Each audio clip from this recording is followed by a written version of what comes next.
Mga boss, 80% ng mga Pilipino mano suportado ang impeachment ni VP Sara ayon kay Jokno.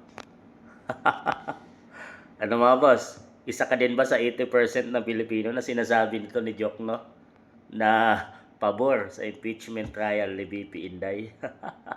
Ako mga boss, hindi ako pabor dyan. Dahil naniniwala ako na malinis ang budget ni VP Inday Sara dahil yun nga ay mayroon ng COA report yun mga boss, no. So nagawa naman nila ang kanilang trabaho at sinubmit nila ng tama doon sa COA. Pero itong mga boss ay hindi nila matanggap yan. Kaya todo na ang kanilang plano pagsampa ng kaso para talaga ay mapaalis at hindi makatakbo sa 2028 election itong si BP Inday Sara.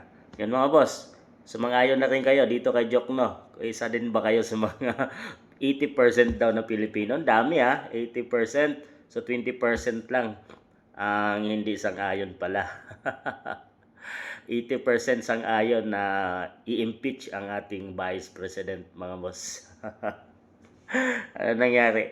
Noon pa naman ganito na ang kanilang paningin sa isang mga Dutertes mga boss, no, ay lalo na dito kay BP Inday.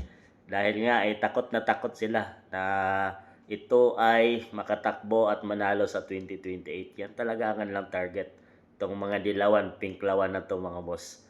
So mga boss, kumampi na rin kayo sa sinabi niya. Isa din ba kayo sa mga 80% na Pilipino na gusto nang maalis at ma-impeach si BP Inday?